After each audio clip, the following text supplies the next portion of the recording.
All right, let's say our blessing for counting the Omer together. Al Sfirat HaOmer. Baruch Atah Adonai Eloheinu Melech HaOlam Asher Yitzchanu B'mitzvotav Mitzivanu Al Sfirat HaOmer.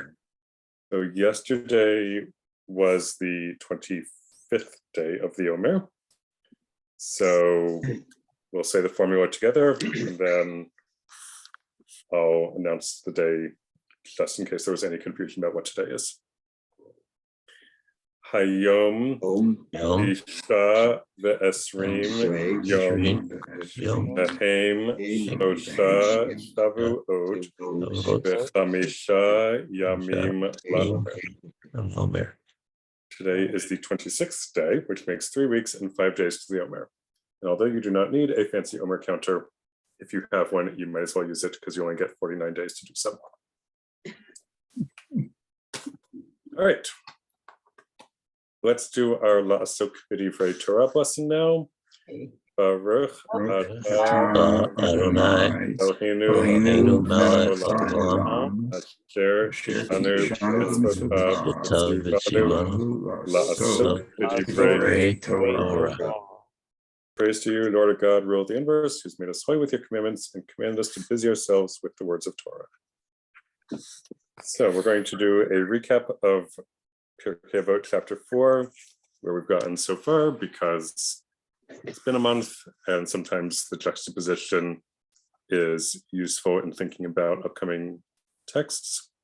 So we start with Ben Zoma, who is wise, one who earns from everyone.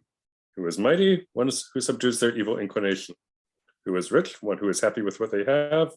And who is honored, one who honors others. Then Ben Azai. You should do everything that's a mitzvah, a commandment, no matter whether you think it's a big reward or a small reward. It's just a good idea to do the right thing no matter what. And you get into habits of doing the right thing and you get into habits of doing the wrong thing. So you might as well do the right thing. Then, as I also said, everybody has their moments. Everything has its place. So don't be mean to people because it's probably not a good idea. You don't have to like everybody, but don't be mean to them. Rabbi Levitas said, don't be so full of yourself, you're going to die at some point. And Rabbi Yochanan ben Baruch said, even if you think you're doing something secretly that's not a good idea, it's probably going to come out, so don't do it. And that was before they had cell phone recorders. Rabbi Ishmael, the son of Rabbi Yochanan, we have lots of Rabbi Ishmaels, said, one who learns in order to teach gets the opportunity to study and teach. But if you learn in order to practice, you get the opportunity to learn and practice and do. Rabbi Tzadok said... David, I'm sorry. Yeah. Was this the same Rabbi Ishmael that we have the 13 rules every morning? Nope. Different, okay, glad I asked. Sorry. But this is why I put the biographies, because I wouldn't have known the answer to that before I started learning this myself.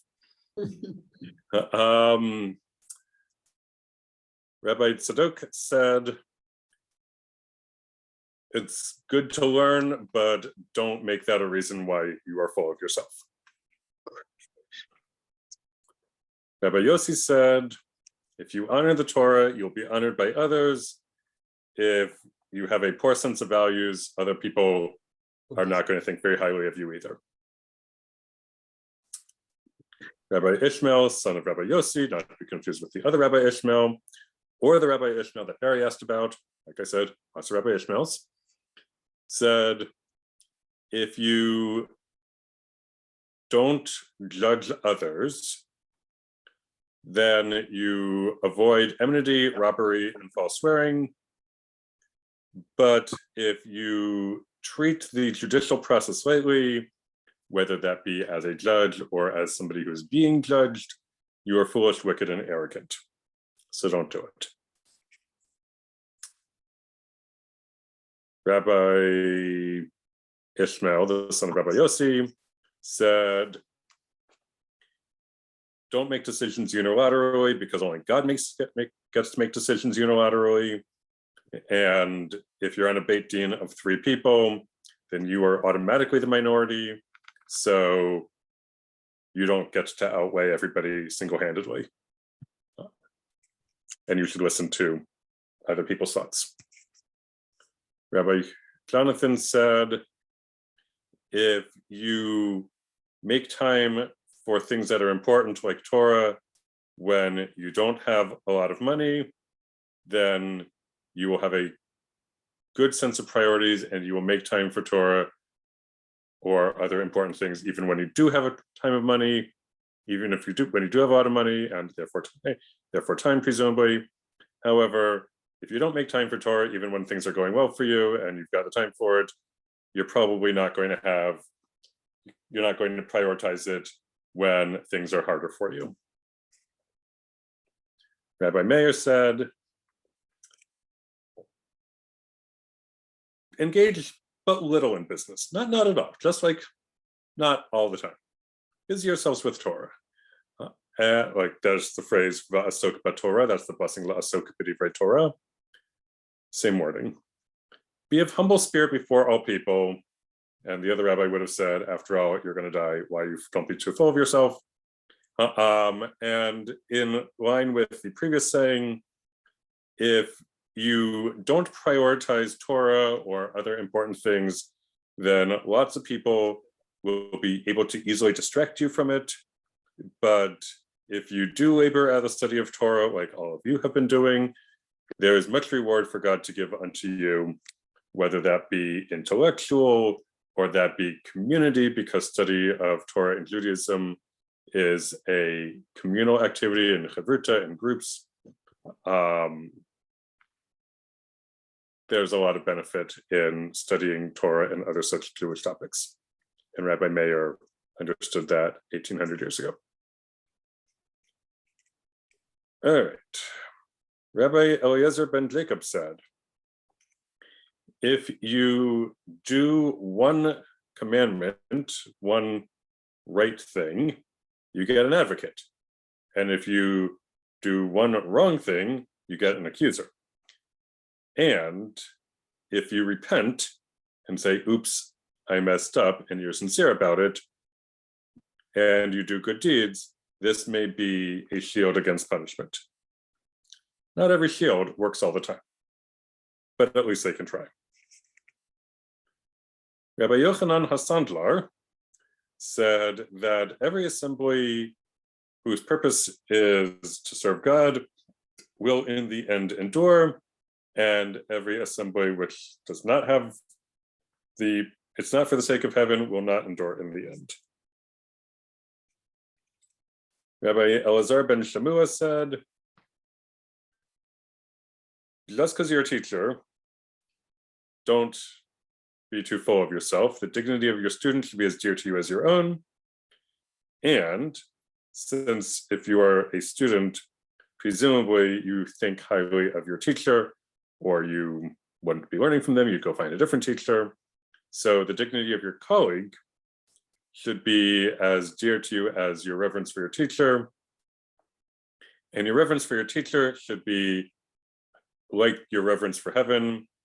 And if you don't have a very high reverence of heaven, you've got bigger problems than the other issues.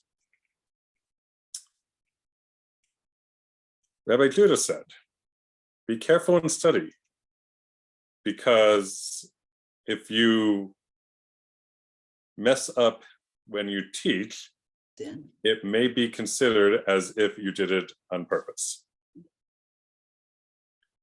So try to get it right. And that brings us to tonight's text. We touched on it briefly at the end of last time that we talked about these texts, but I feel like there might be more to say. So we're going to start with this tonight. Phil, would you read Rabbi Shimon, please?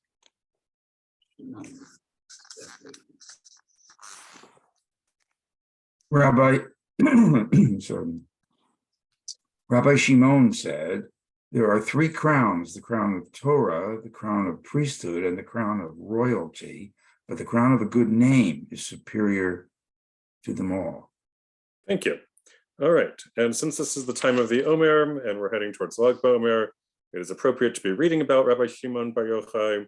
So if you would do us the honors of reading his biography, please. Thank you. The honor is mine. Rabbi Shimon Bar Yochai lived around 100 to 170 CE, primarily active from 135 on. When the Mishnah says Rabbi Shimon, it is referring to him. He was one of the 5 students of Rabbi Akiba to survive the Bar Kokhba revolt and managed to study with Rabbi Akiba even when the latter was in prison, Pesachim 112a. He spoke negatively about the Romans. The Romans sought to arrest him, and he fled to a cave for 13 years until he heard they were no longer looking for him. When he came out, he sought to improve the world as a way of thanking God for his deliverance. There was a town which priests avoided because it wasn't clear if people were buried underneath it. Rabbi Shimon Bar Yochai marked where the ground was soft, and everywhere else it was certain that nobody was buried there. Because priests could now walk through and shop in the city, this was an improvement for everybody. Oh, wait, there's more. Once, is that where we are? Yep. Once there was a childless couple. Pardon. Once there was a childless couple who came to Rabbi Shimon Bar Yochai for a divorce. Rabbi Shimon could see that they loved each other, so he suggested that just as they started their marriage with joy, they should end it with a feast also. When the husband was drunk, he told his wife that she could take whatever thing she loved the most to her parents' house as a reminder of their marriage. Then he passed out. When he woke up the next morning, he found that he was what she had taken to her parents' house. The couple returned to Rabbi Shimon Bar Yochai, who prayed successfully for them to have a child. Shir HaShirim Rabbah. It is said that Rabbi Shimon Bar Yochai wrote the mystical book of the Zohar, but modern scholars generally conclude that it was written by Moses de Leon in the 1200s in Spain. According to Moses de Leon's widow, he attributed it to Rabbi Shimon Bar Yochai so people would buy more copies. What do these sayings have to do with our lives today? Thank you. All right, I'll bring back the sayings.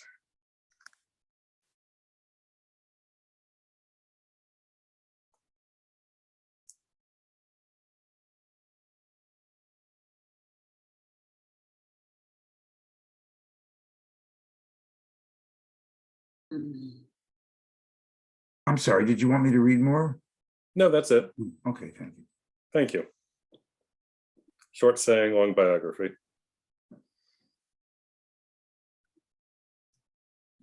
So what do these sayings have to do with our lives today? There are 3 crowns, the crown of Torah, the crown of priesthood, and the crown of royalty. But the crown of a good name is superior to them all. Reputation is better than what you do for a living.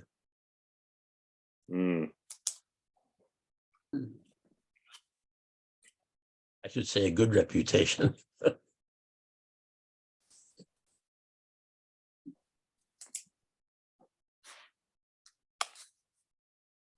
Perhaps it is superior to them all in the sense that for either 3 of these crowns to be actualized at their fullest potential, a good name might be necessary first. So, for example, the crown of Torah, if this means Torah scholarship, presumably Torah scholarship is vindicated by continual good work. For crown of priesthood, presumably since this is written during or at least some of these statements come from the period of the temple, a good priest would acquire a good name through continual evidence that they are scrupulous in their priestly duties. And for crown of royalty, perhaps if this refers to the Davidic clans or whoever was I guess left from that group, perhaps it would mean that they were just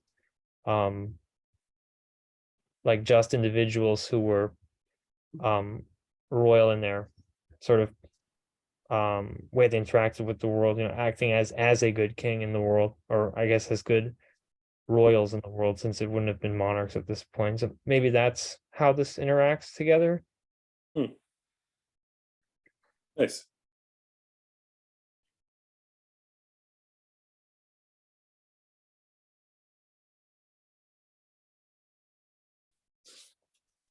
Or the other side of the coin is that that people who study Torah, even priests and even royalty, can still be scoundrels.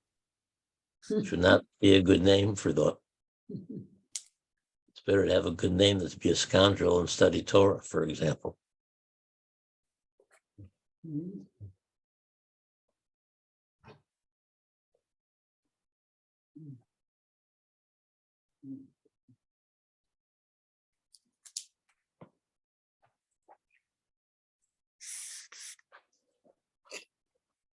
Where have we seen people gaining or losing the crown of a good name in the last 5 years?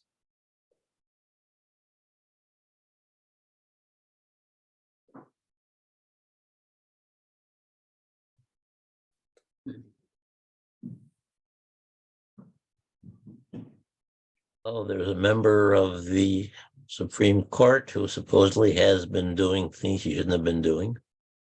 Mm. It just came to light recently. Mm-hmm. You could consider Supreme Court as sort of a priesthood, is that right? So you could have these different crowns or qualifications and not behave in a way that would reflect a good name. And in England, good names have been lost for sure in the last several years. Yep. And they have the crown of royalty. Yes. I think it's limiting that it gives only three things to achieve. I mean, there's so many other achievements in life that you can attain and still have a good or a bad name. But I think it also indicates that if you slip up one time, your good reputation can go quickly. I don't know. That's for sure.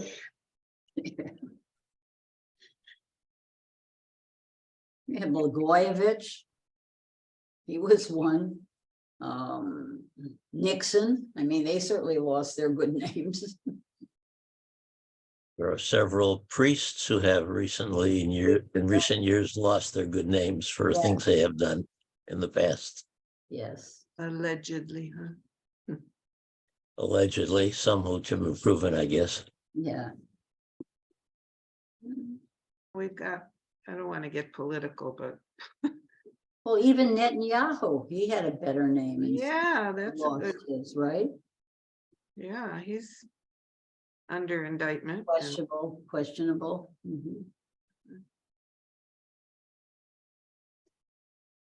I think power comes into this so much, people, even those who are the very, very intelligent, very learned, have had a path to great achievement. Going back to some of the other things we read, but when you get arrogant about it, sometimes the arrogance guides you in the wrong, down the wrong path, and you think that you have power or you're invincible in some way, or you're, and you abuse it. You lose sense of your own integrity. At least 11 people in this class have kept their good names. Yes, of course. What about those who didn't come tonight? We don't want to leave them out. We'll excuse them for this evening. Mhm. David, I have a question. Yeah, I'm kind of fixating on this statement, crown of priesthood. It and its relationship to a good name and being superior to it. I wonder if this might, based on the period context, if it might be some sort of slight nudge to the Sadducees in a Totally. sense, because didn't they oppose the sages and therefore acquire a poor name? Yes. So what Gabriel's pointing out is that during the time of the Second Temple, and I'm actually reading about this right now and doing some combination of fun reading and work reading, I guess. There are different groups of Jews. The two biggest groups were the Sadducees, who were more allied with the aristocratic class and the priesthood. And then you have the Pharisees, who were more allied with the common people. And generally, the rabbis that we're reading about who go on to write the Mishnah, well, discuss the things in the Mishnah and then write the Mishnah from which Pirkei Avot comes, are Pharisees. So you're absolutely right that this is very likely a nod to the different power centers at the time. And honestly, it probably wasn't actually during Rabbi Shimon Bar Yochai's lifetime, because my sense is that he was born after the temple was destroyed. But it was certainly within historical memory, like his parents, his grandparents, his teachers' teachers had lived through these disputes. So this was not ancient history to him. And so when he's making this comment, he is probably nodding toward the fact that you can get authority from being learned in Torah. You can get authority from the priesthood, and you can get authority from the Romans. And he's going on to say that anybody who has a good name brings their own gravitas, their own personal authority to a situation. And so they shouldn't feel like they are inferior to somebody just because somebody has authority coming from Torah, priesthood, or royalty. Like if they are a good person, they shouldn't be arrogant, but they should be self-confident, I guess. Okay, so the Sadducees, you say, got their authority from the Romans, and the Pharisees basically from the common people, but who's to say that the Romans didn't think that the Sadducees had a good name and the common people thought that the Pharisees did? So how he determines which one is the better?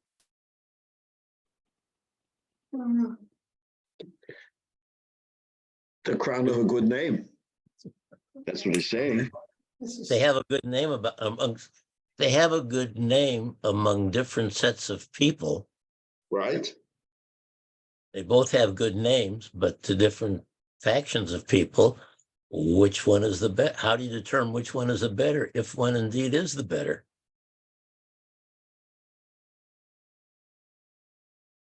David, Very. with your permission to for me to verbalize a comment here rather than type it because it's too long for me to type. My typing skills are modest. I'm seeing two things here, and I think Rabbi Shimon has an agenda here. He says there are 3 crowns, and then he calls a good name, but the crown of the good name is superior to all of them, which makes a 4th crown. So he's got an agenda for. I'm sure. I think he knows what he's saying, so he's pointing out these particular 3 crowns, and I don't know if it's relevant to it, but I note that during the time of the Mishkan, when the Mishkan was being built and dedicated, that there is Rashi commentary. Forget if it's in the text or not, probably not. But there's Rashi commentary about numerous crowns. I want to say 10. The first day had 10 crowns. This day had that crown. There's commentary to Torah text about crowns at the time of the Mishkan, and so crowns are a little more numerous than we're seeing here. I think Rabbi Shimon has an agenda. Is there anything that you think you would share with us with that? Yeah. Why you picked out these 4 themes, basically? So my guess is that what the Rashi commentary is referring to is that when the tabernacle, when the Mishkan was dedicated in the Torah, the leaders of each tribe brought forth their brought forth their dedications and their offerings, all of which would probably go under the crown of royalty, in terms of like political leadership. In contrast to Aaron, who would have had the crown of priesthood, and Moses, who would have had the crown of Torah. And these models of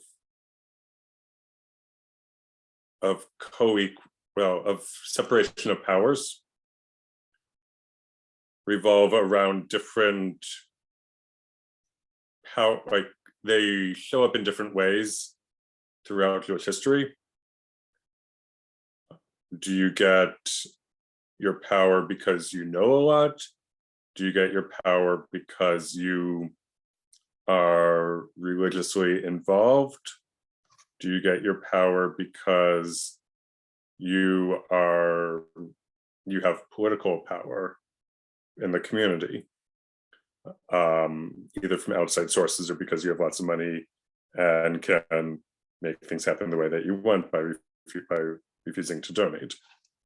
And so these 3 branches have appeared throughout Jewish history in different situations. And I'm guessing that Rashi is referring to the Torah versions thereof, since he is fully aware of this language from Pirkei Avot. Thank you. Mm-hmm.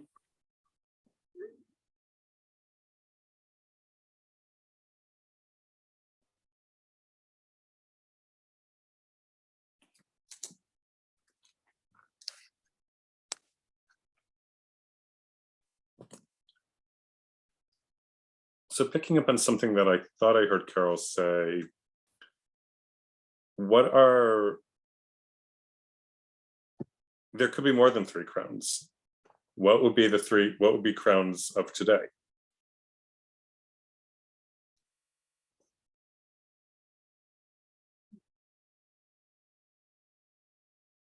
Business, And if you're talking about power centers,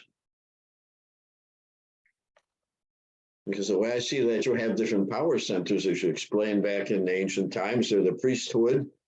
The priesthood had one power to decide certain policies in politics. The royalty had supposedly its powers through anointment, and you had its Torah law. Mm-hmm.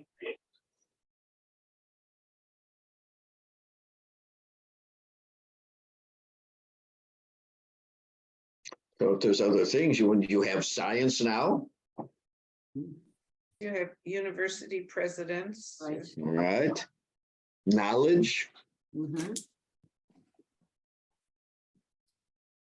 Physicians and medical. military, economic, Right. yeah.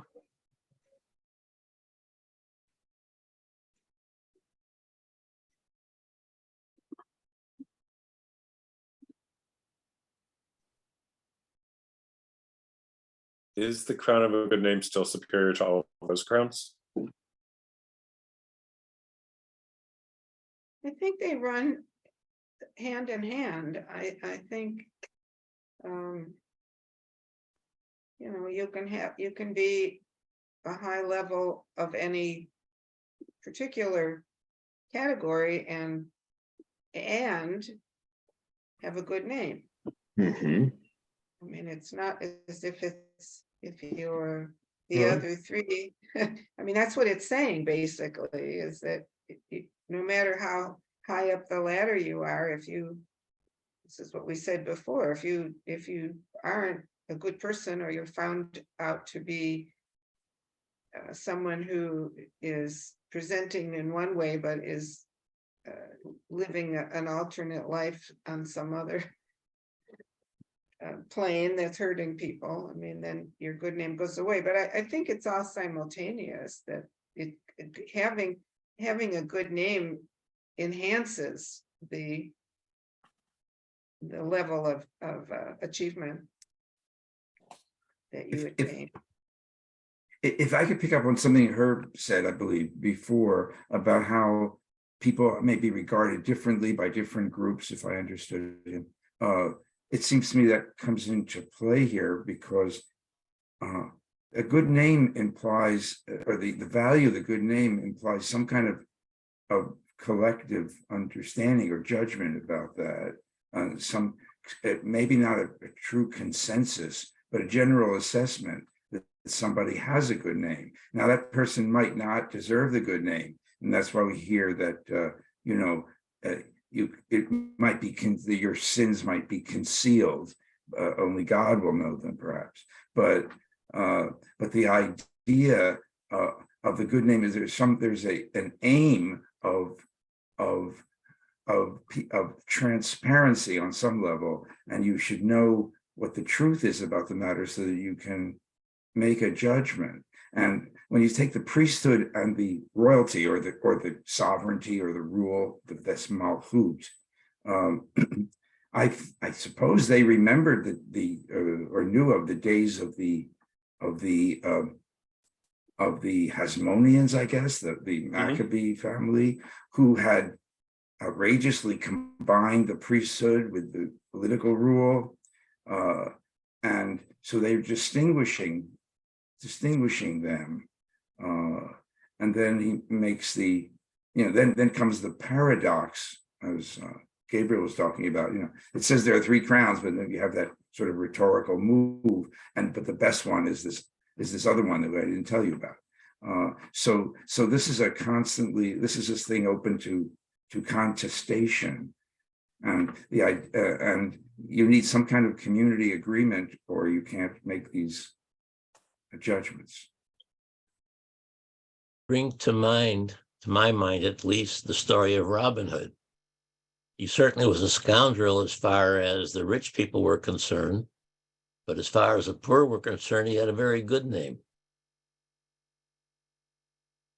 So you're not going to get an agreement between those two people, the rich and the poor, as to whether Robin had a good name or not. But certainly there was one class of people who thought he did, another class of people who thought he did not. I think in today's world, what I'm noticing with the younger children, and David certainly would know this, is in academics now, and especially in the grade schools, that there's a whole push for social action and doing for others and being nice to your neighbor. And I think building in that good name along with their academic learning is starting to become sort of it's all part of one I'm not sure that was going on in those days, but people, hopefully this is taking root and things are going to get better down the line because our little kids are starting to realize that they can be learned, but they also have a sense of helping others and being aware of that, taking care of the earth and doing good things. Our bar mitzvah kids do a mitzvah project. I mean, even my kids didn't have that, and that's when we were No, going through it. So now I think it's a great thing. So they learn, but they also learn to be good people. Didn't our teachers try and teach us to be good citizens though, as well? I don't know. Well, yeah, but I think it It was, I feel today it's, I mean, maybe it's because of the situation that we're in with climate change and, you know, saving the earth and doing so many homeless people, and there's so many reasons to that we need to be helping. So being a good person and reaching out, being a gute neshama, if you will, is beneficial to others, but also to yourself. Makes you feel good. So I think you can learn those two gifts simultaneously.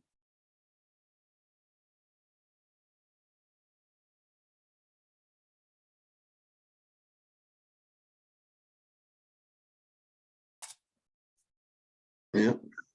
How much better is it to have a good name along with, if you're a priesthood or the crown, or royalty, all this, it certainly enhances all those powers. It makes it credible. David, back in the day, how would Rabbi Shimon have defined what a good name was? Now it's relative. I think Phil has a point. If it's,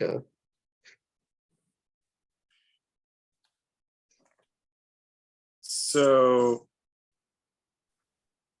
he says in the Hebrew Shem Tov, literally a good name. I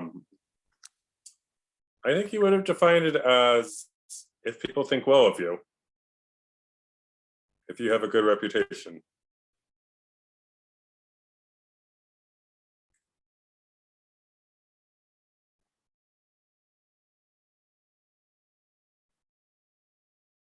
I have a question related to that. Yeah.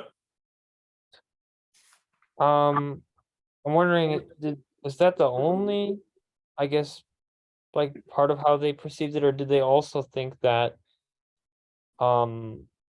observance of halacha, like as understood, especially in this period when you had rival communities, did that also play a factor? Like would Rabbi Shimon, well, I guess maybe this community didn't exist anymore, but like for example, if like an Essene was around at the same time as him, and that Essene was super scrupulous according to their own rules, would Rabbi Shimon have been like, oh yeah, this guy also has a good name?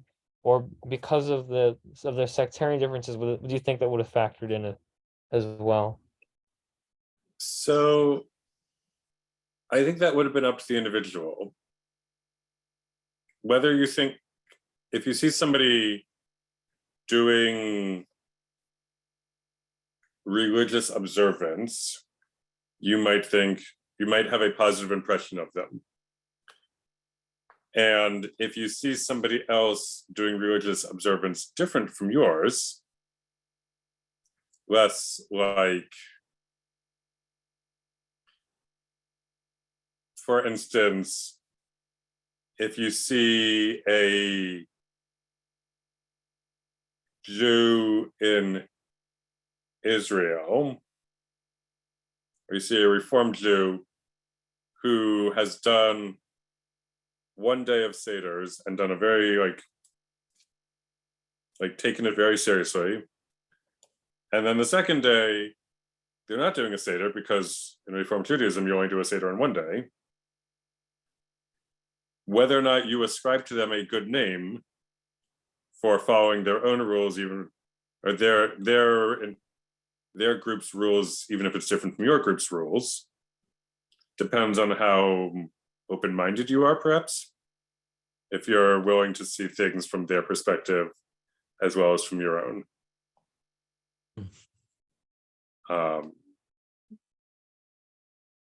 So giving somebody a good name depends in part on the person who's giving it.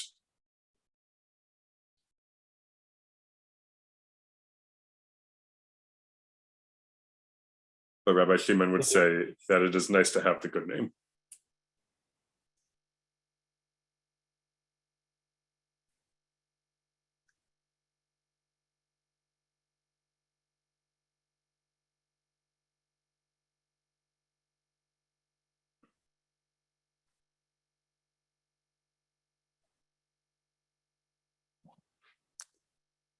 All right, let's go on to the next text.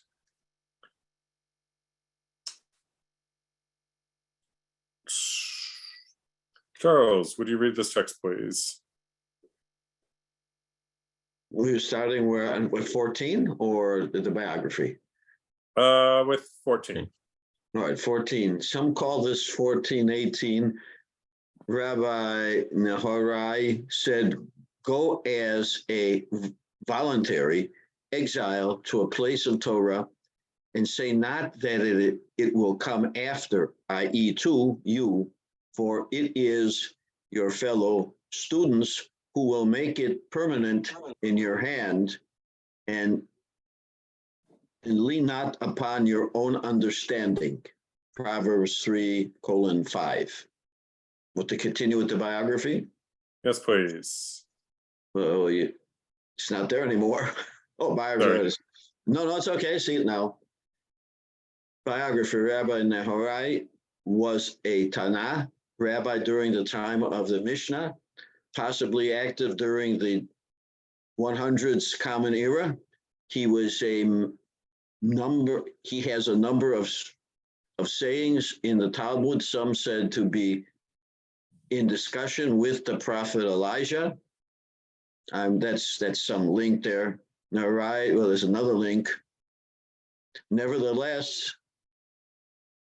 later Amoraim, rabbis during the time of the Gemara, thought that he might have been the same person as Rabbi Meir, because Meir and Nehorai are Hebrew and Aramaic, respectively, for illuminate, as in they illuminated halacha in the eyes of the sages.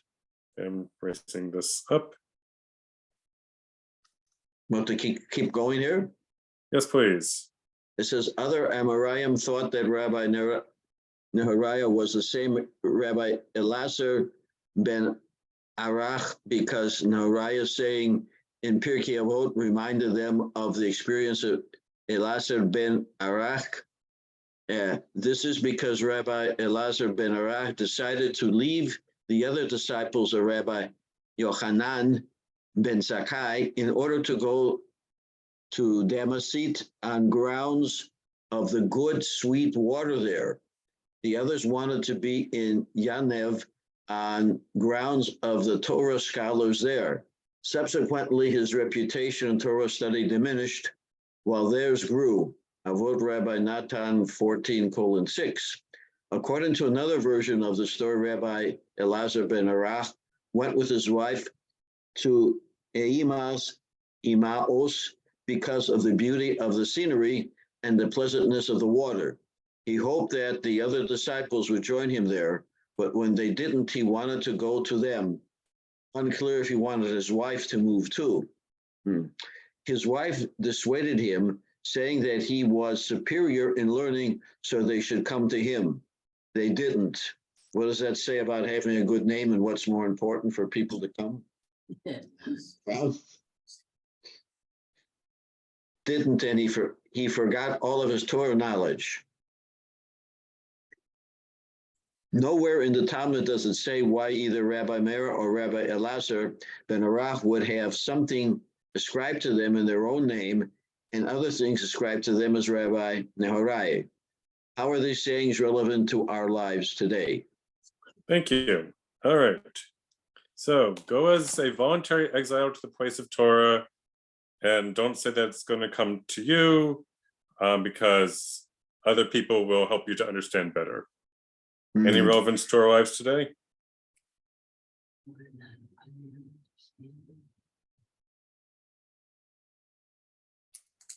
Yeah, just coming to this class helps, Yeah, right. right? Absolutely. There's so many times Basically, I think Rabbi Glick will say something, you know, on Saturday, and I say to myself, I learned that in David Schwartz's class. Oh,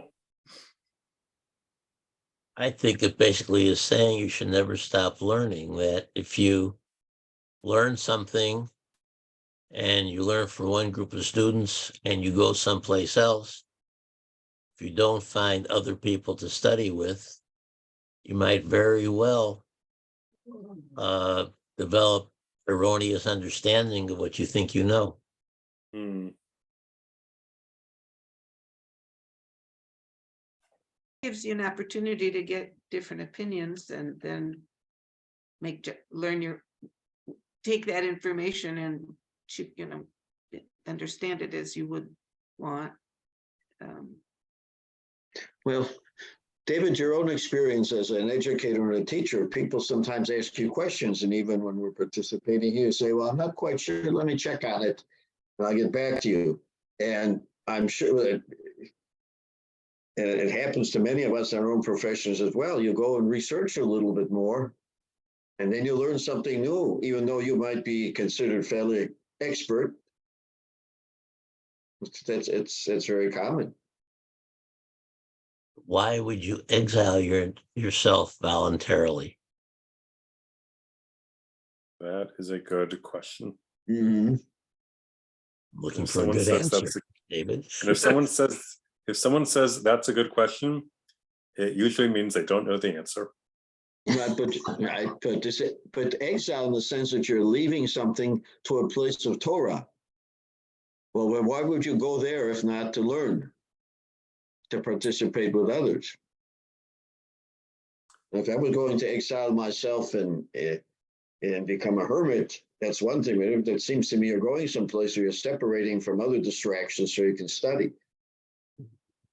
Well, he's saying you go there and do it, and because it's not gonna come to you if you don't go. I mean, you have to make the effort. Correct. And so he's giving him advice on that, whoever he's speaking to, all of us, that as a go voluntarily, and then, you know, because you're not gonna, if you sit in your chair, it's not gonna come to you, and it will help expand your knowledge and make you a better person, perhaps. Oh, Give you tools would to it be, work with. excuse me, would it be equally advantageous for somebody in the land to go to the diaspora to study and for somebody in the diaspora to go to the land to study? Mhm. Would those be equal?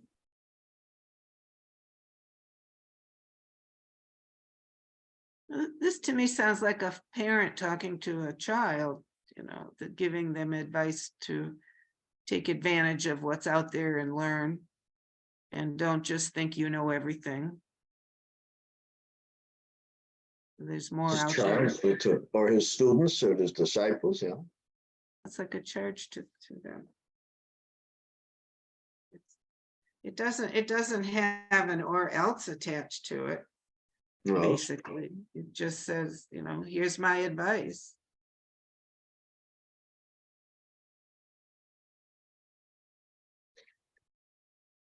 All right.